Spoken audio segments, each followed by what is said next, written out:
And the podcast begins with a song of rebellion. How can this podcast. be my life? CD Burners. It certainly has been a while, which I was telling you that I miss doing these. I love doing these. I feel like we get in the groove where we were doing like 2-3 a week or something for a minute. Go ahead. Right? Keep yapping. Yeah, we were doing like 3 a week for a minute, and we haven't done one in like 2 weeks just because we banked. Yeah, we got so far ahead. We had to focus on other projects. Yeah, so coming back to one of these. I was like, how do I research an album again? I know. But we're back, baby. We're so back. Welcome back to CD Burners. Today we're doing a special one for a lot of people. Highly requested, highly coveted, genre-defying. Might melt in your car. Modern baseball.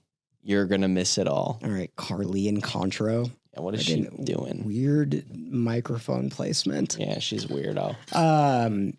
Mobo. Hobo Mobo. What album? You know what is weird?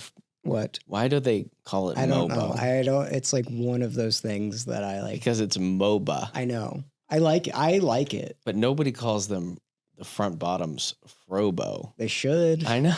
I bet that they makes do. more sense. Dude, I bet they do. Nobody does.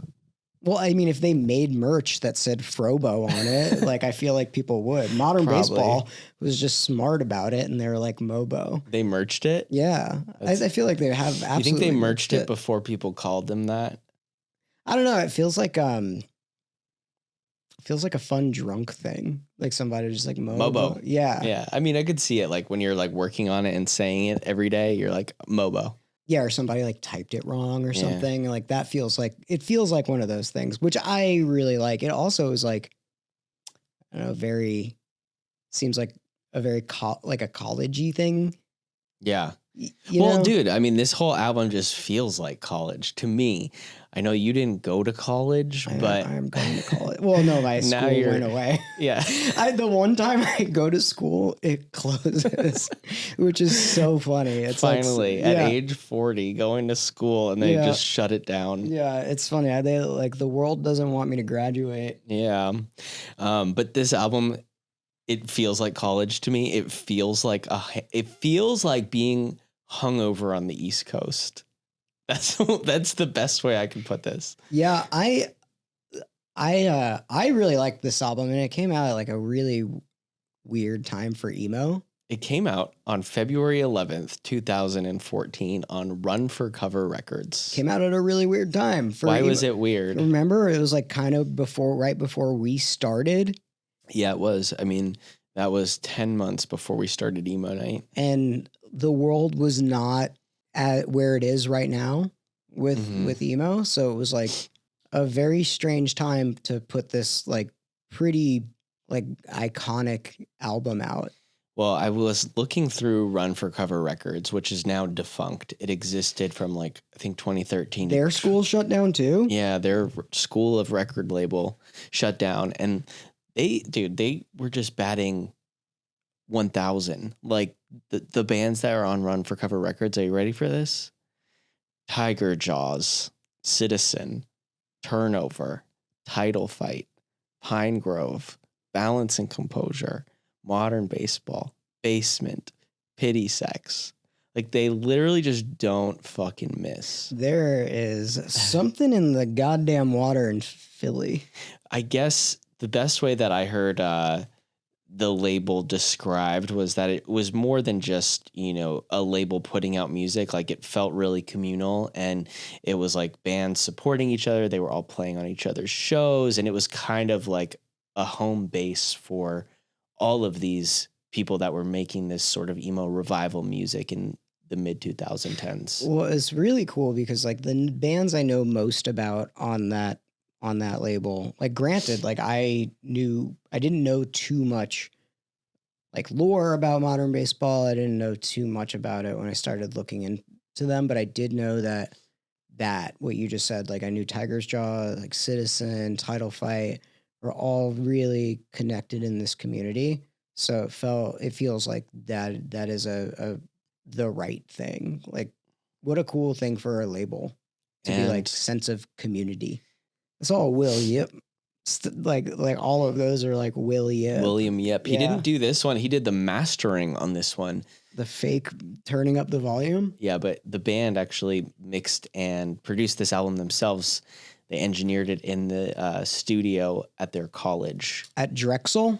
Drexel University and the University of the Arts. It is really a cool thing that they did that, and it feels okay. So the first time I heard this album, I had to go and look at when it was made because did I hear him say Instagram? Yeah. Like in it? Did I hear him like say shit about like Twitter and like whatever the fuck? You know, they're talking about like things that are current while it feels like it feels like it timeless in a way. Like it feels like it could have been made when all those other artists were making stuff. But the lyric, like this was one of the first times I was like, oh, lyrics.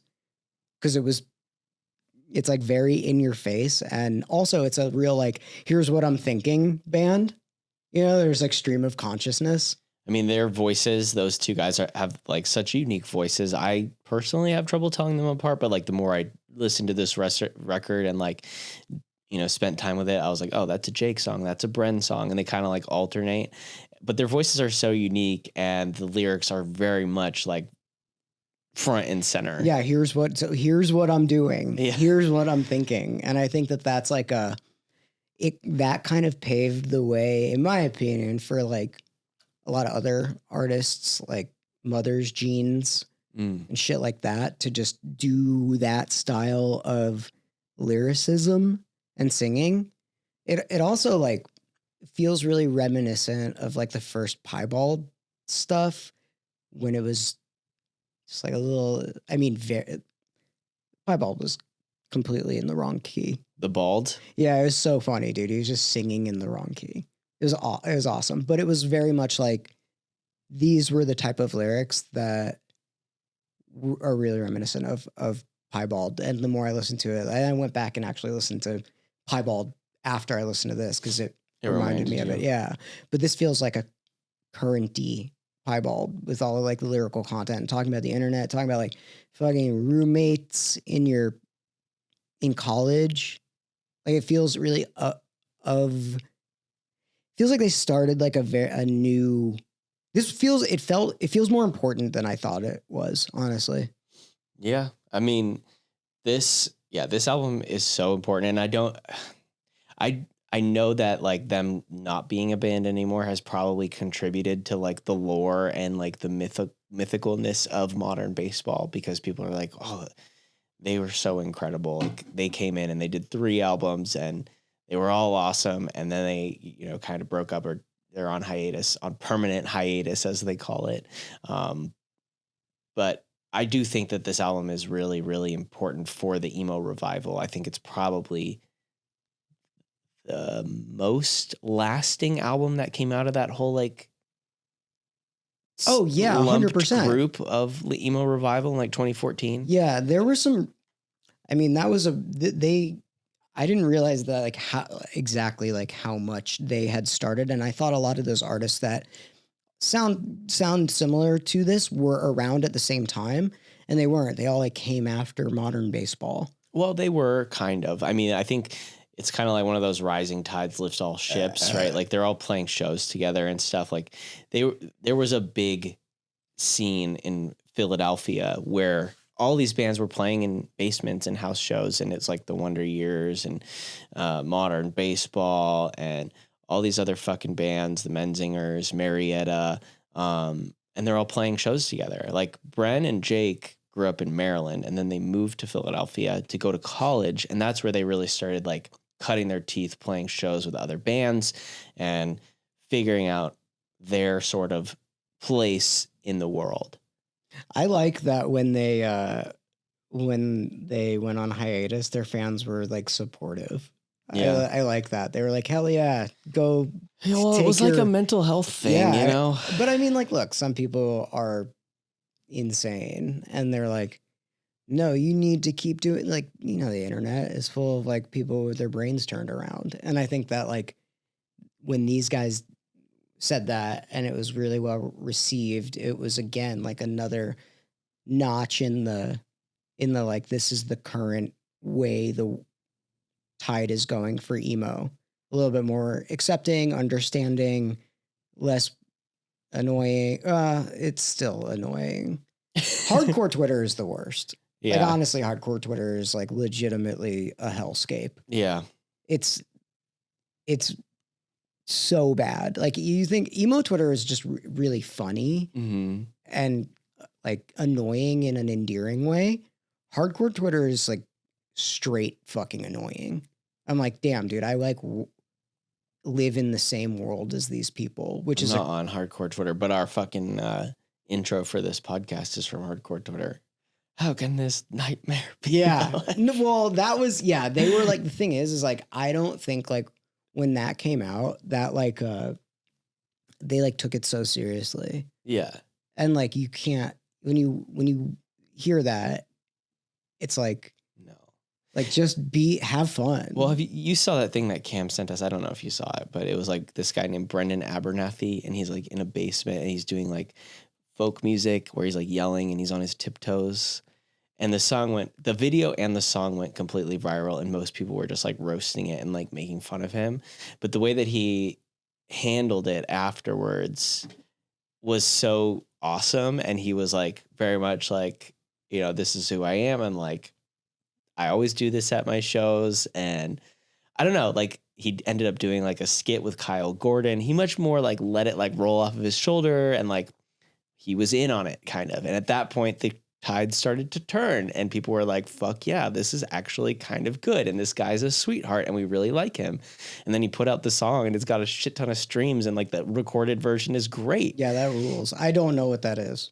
Well, you missed it. Cam sent it to us and he was like, you guys need to do an episode on this. It was big last week on Twitter. Damn. Or on TikTok and everything. All right. Well, I missed it, but I mean, but yeah, those kids, the kids from hardcore Twitter who got roasted for that song went the opposite direction, and they could have gone the direction of Brendan Abernathy, where they were like, we're in on the joke too. Like, we know. So I don't know. It's not what this podcast is about. I don't know. I think it's interesting. I do think it's interesting how different subsects of music handles shit. Yeah. Like some are just way more annoying than others. But like, okay. Back to modern baseball. Did you read the story about how Bren and Jake met each other? No. Well, it involves poop. What is it? If I was like, I'm gonna take a mental health break, everybody would be like, yeah, kill yourself. like everybody was like so supportive of them, and if I was like, guys, I have to work, they'd be like, you should die. I just think I'm somewhere in between. Maybe the CD Burners fans would say that. I don't know. Yeah, they would. It's awesome. Here's the thing. I really like it when you guys, I like open my phone every once in a while and it's somebody being like, you should die. Bro, the Gauges video is still going. I don't understand. Like, stop commenting on it. We have other videos for you to be mad at. There's so much more for you to be mad at. I know. Let it go. Okay, so back to the poop story. Yeah. I guess Brandon and Jake, they went to high school together in Maryland, but they ran in different circles. They didn't really know each other. But Jake was dating Bren's sister. And I think that Jake and his sister were in a Paramore ripoff band. And then Bren went to one of the shows. And then Bren accidentally stepped in dog poop. And then Jake's sister was like, oh, my brother, he always has an extra pair of shoes in his car. Let me go get him. And then Jake met Bren. He gave him the extra shoes, and then they became friends. And then they started hanging out and writing songs together. And that's where they wrote most of the first album, Sports. It was just the two of them. That also is like, this was a very like time when everything, what was the like, It was like emo band name generator, and it was like dad's dick pants or like pants sport like soccer dick. Well, they just saw it on a book in their basement. There was a book that they found called like Modern Baseball Techniques, and they were like, perfect. That'll be the name of our band. That's actually cool. I like that much more than just being like, how do you emo band name generator.com. Yeah, dad pants.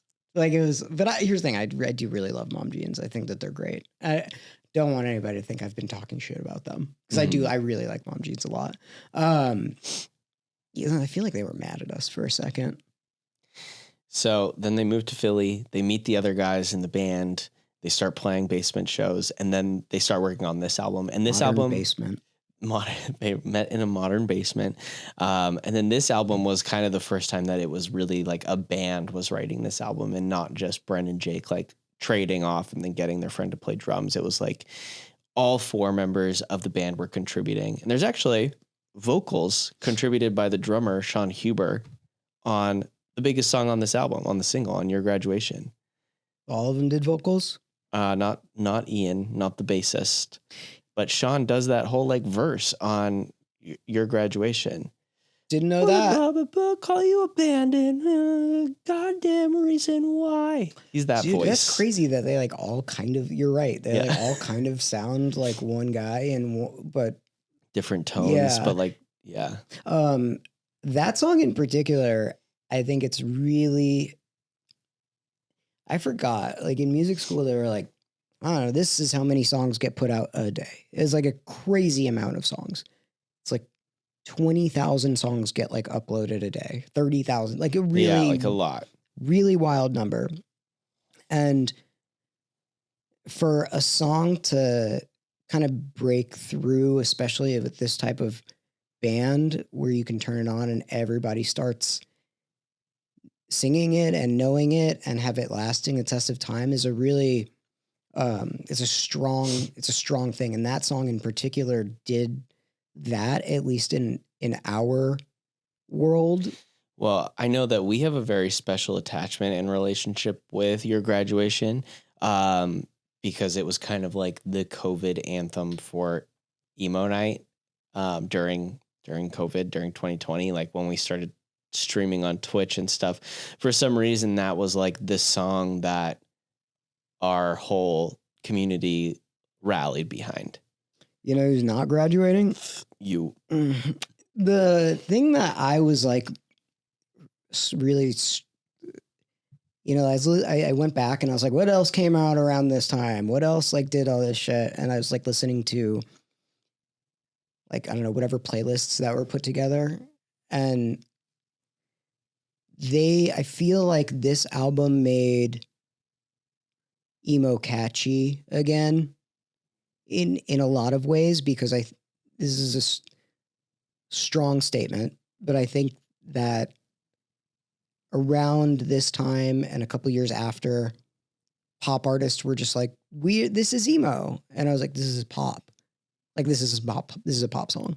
You know, it's like, sure, like you be whatever you want, but like this is a pop song, and this feels like an emo album. Yeah, I that's a good point. I never really, like, you would never put the word pop when describing this album. Yeah, it's like we would get like these PR blasts, right? And they'd be like, check out this amazing new emo artist. And I'm like, that is a pop song. Mm-hmm. It's like these artists wanted to be called that, but really just in disguise as a pop artist to be like bigger, to get, I don't know why you would ever be like, I am, you know, especially at this time, be like, I'm emo for cred. But like, it feels like they did catchy emo.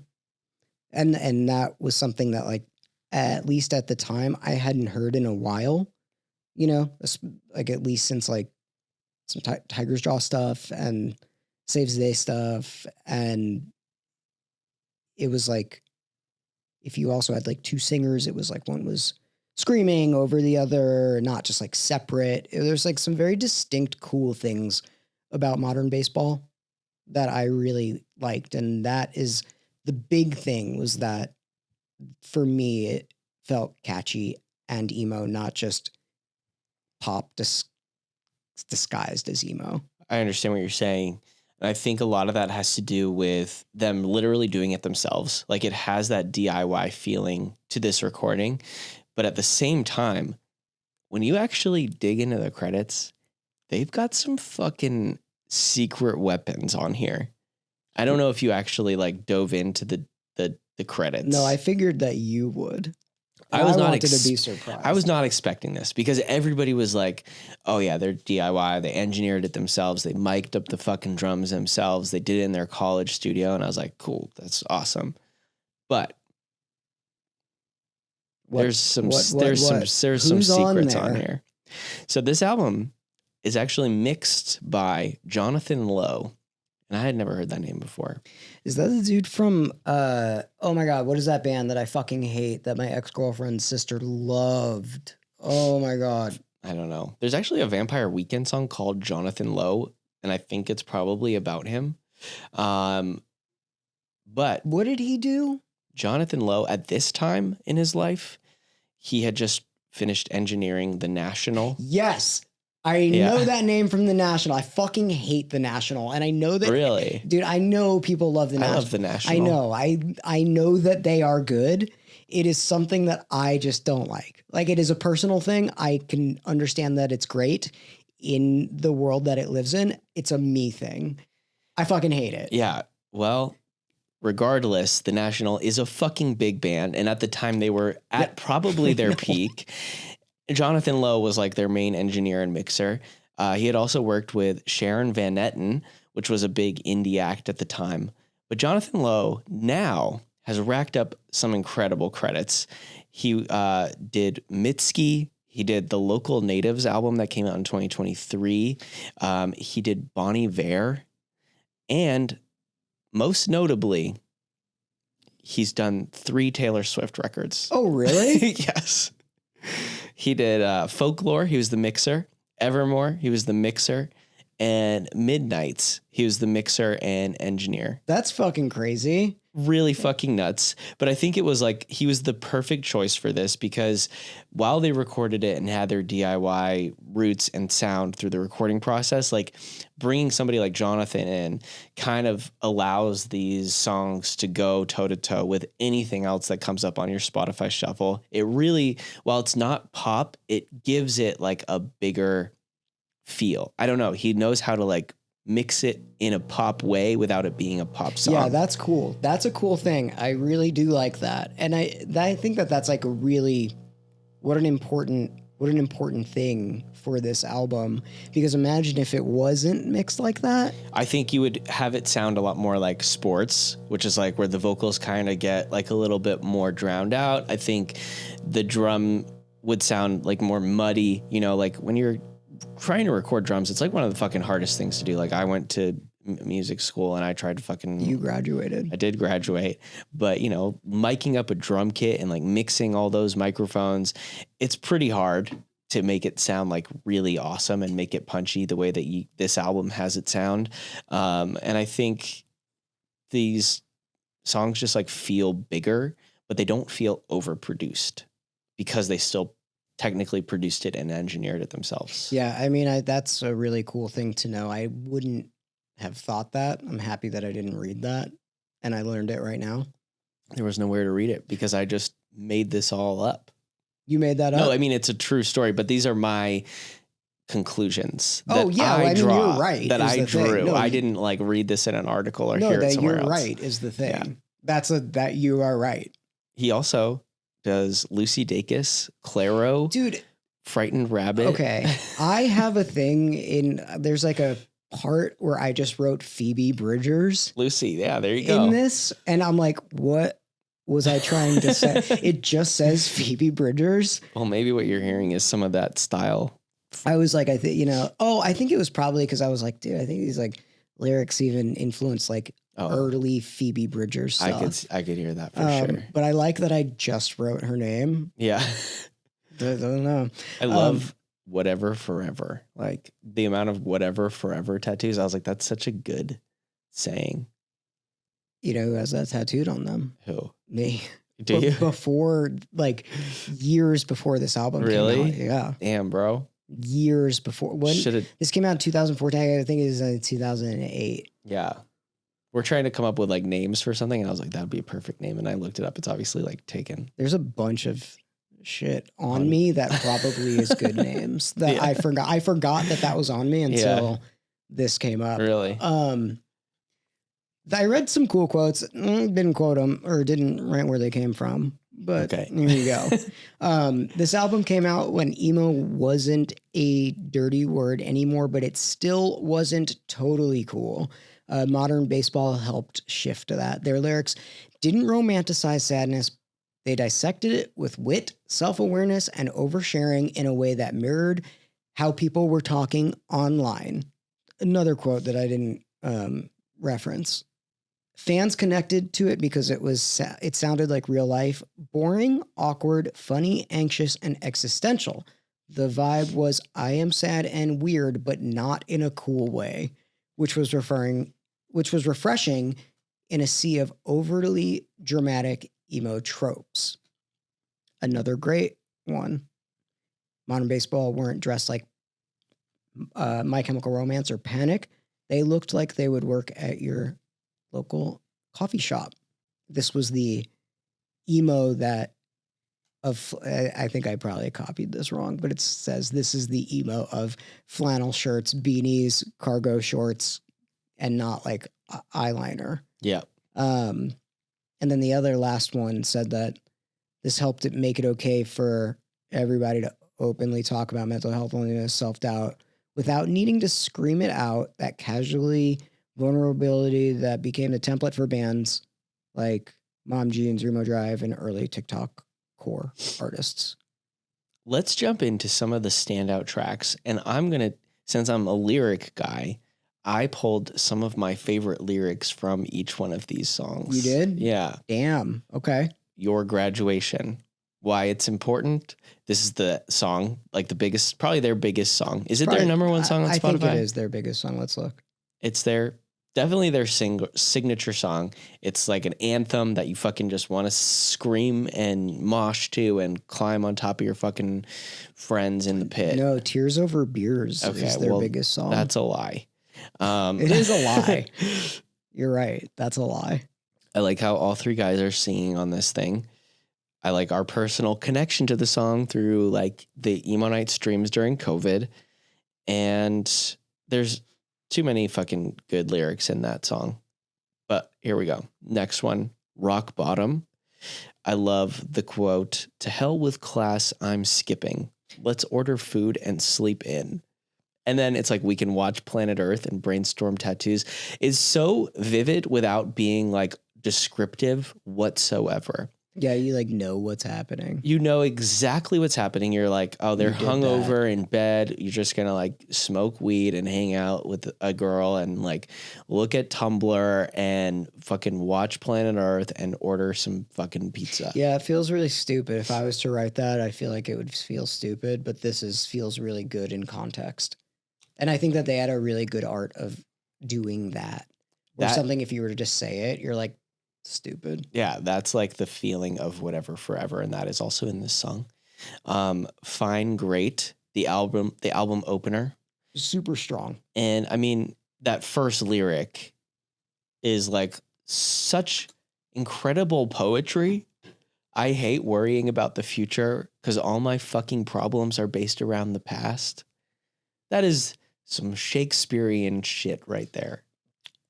We will not regret the past but wish to shut the door on it. Dude, Alcoholics Anonymous. When I was in Portland, I was hanging out with my friend Dylan, who's also in AA, and I kept like saying stuff like that. Dr. Yeah, Bob's I did Nightmare. say Dr. Bob's Nightmare, and I said like other stuff, and I said something like life has become unmanageable. My life is, yeah. They were like multiple times. He's like, "How do you know the big book so well?" It's like I just pick out like the funniest stuff in it.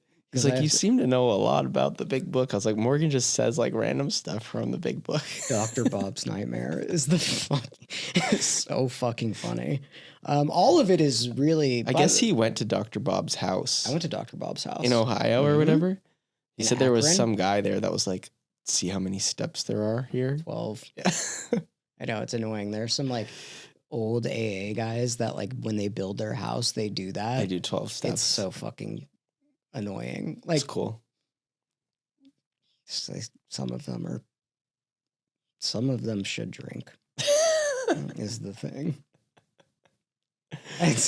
There's no saving that, you know? I love how there's like two random guys' names, Charlie Black and Timmy Bowers. Those are two names of tracks on this album. Yeah. Right next to each other too. Yeah, and they're connected and they're both like dramatically different. One's like really sad and slow, and the other one's like, fuck yeah, I live like a king without you. I think they go to represent like how you feel after a relationship ends. And at first you're like, fuck yeah, I'm single now. I can do whatever the fuck I want. I'm living like a king without you. And then Charlie Black, it's like, oh, this is the crash of the relationship. Like, I hate living without you. Did you see that? You remember that? It's a real like guy thing. I'm single and then you crash out, but girls go the opposite way. Yeah. There's like there's probably some sort of internet meme that I feel like I've seen that somewhere and I can't place it, but that is they're doing this. It also is cool that they put Your Graduation like 10th on the album. Mm-hmm. Like that's a cool thing. You gotta go from fucking 9 songs to hear it.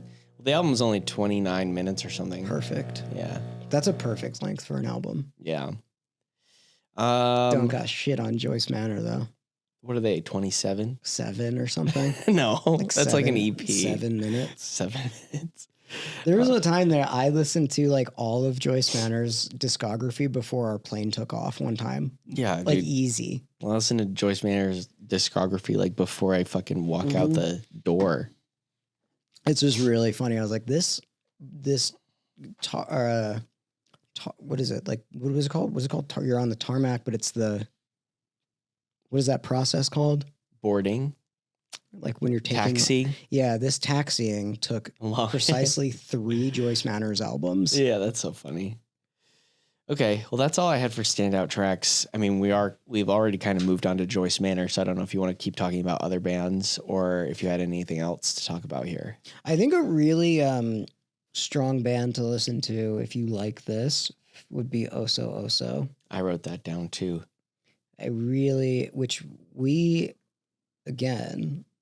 We had them play our first New York. Yeah, they were already signed to Run for Cover though, probably, right? Probably. I don't know. Fucking Run for Cover was legitimately on it. Yeah, who was running that label? We should get them on the show. I would love to have them on the show. I wonder if they would hate us. Well, they probably hate us. We'll figure it out. Jeff Kazasa, he founded it at age 17 with $1,000 loan. I'm going to reach out to this man. Look up what he's doing. I'm looking. Everybody wants to know. Oh, so he has Something in the Way Festival, which I don't know if he's involved with Roadrunner Records or not, but they did Something in the Way Festival in 2016 at Webster Hall, where they had Modern Baseball Basement, Citizen Turnover, Me Without You, Pine Grove, Nothing, Alex G, Elvis Presley, Teen Suicide, all these people. That's such a solid lineup. In 2025, February, I remember I had a few friends that went to this show, but it was held at the Sinclair in Boston. It was Slow Dive, Soccer Mommy, American Football, Fiddlehead, Bouncing Composure, Mannequin Pussy, and Anxious.